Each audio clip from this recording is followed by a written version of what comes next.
একটা প্রশ্ন যেটা শতাব্দীর পর শতাব্দী ধরে মানুষকে ভাবিয়ে তুলেছে। নস্ট্রাডামাসের ভবিষ্যৎবাণীগুলো কি আসলেই সত্যি হচ্ছে? চলুন আজই রহস্যের গভীরে ঢোকা যাক। প্রায় ৫০০ বছর ধরে নস্ট্রাডামাস আর ভবিষ্যৎবাণী যেন একই মুদ্রার এপিঠ-ওপিঠ। কিন্তু ব্যাপারটা কি? তার কথাগুলো কি আসলেই সত্যি, নাকি পুরোটাই আমাদের কল্পনা? একদিকে যেমন অবিশ্বাস্যভাবে মিলে যাওয়া কিছু ঘটনা, অন্যদিকে তেমনই গভীর সন্দেহ। নস্ট্রাডামাসের লেখার ধরনটাই কিন্তু এরকম, কবিতার মতো, ধাঁধার মতো। এগুলোকে বলা হয় কোয়াট্রেন। শুনতে বেশ নাটকীয় লাগে, তাই না? কিন্তু আসল রহস্যটা লুকিয়ে আছে এর মানে বের করার মধ্যে। আর ঠিক এখানেই ব্যাপারটা জমে ওঠে।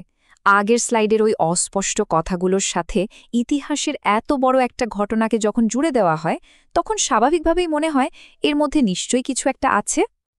আচ্ছা, এই ভবিষ্যৎবাণীগুলো নিয়ে বিস্তারিত বলার আগে চলুন আগে মানুষটাকে একটু চিনে নিই। কে ছিলেন এই রহস্যময় নস্ট্রাডামাস? তো ১৬শ শতকের ফ্রান্সে এনার জন্ম। আসল নাম মিচেল দে নস্ট্রাডেম। আমরা চিনি নস্ট্রেডামাস নামে। পেশায় ছিলেন একজন চিকিৎসক। কিন্তু একটা সময় তিনি ডাক্তারি ছেড়ে ঝুঁকে পড়লেন গুপ্তবিদ্যার দিকে আর লিখতে শুরু করলেন তার বিখ্যাত ভবিষ্যৎবাণীর বই লে প্রফেসি। আর এটাই তাকে অমর করে রেখেছে। আর এই বইটার আসল খেলাটা হলো এর ভাষায়। কোনো কিছুই কিন্তু এখানে সোজা সাপটা বলা নেই। সবকিছুই সাংকেতিক, রূপক আর ধাঁধার মতো। মানে আপনি যেভাবে খুশি ব্যাখ্যা করতে পারেন। তো এবার আসা যাক সেই অংশে, যার জন্য নস্ট্রাডামাসকে নিয়ে এত আলোচনা। চলুন দেখি কিভাবে তার লেখার সাথে পৃথিবীর বড় বড় সব ঘটনাকে মেলানো হয়।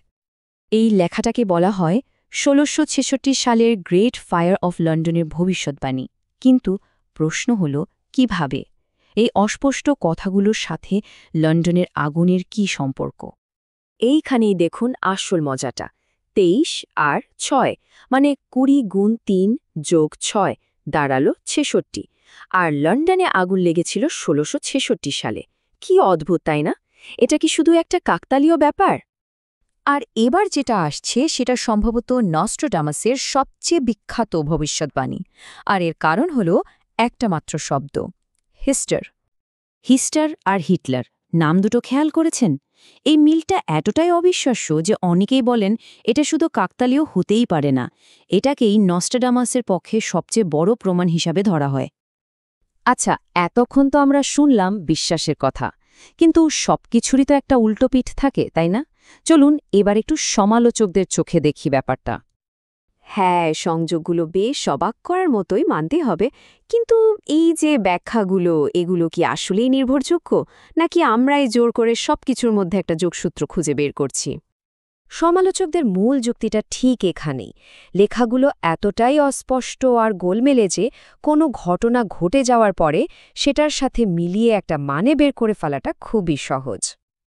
আরেকটা বড় সমস্যা হলো অনুবাদ। দেখুন, মূল ফরাসি থেকে অন্য ভাষায় অনুবাদ করার সময় অর্থ কিন্তু পুরোপুরি পাল্টে যেতে পারে।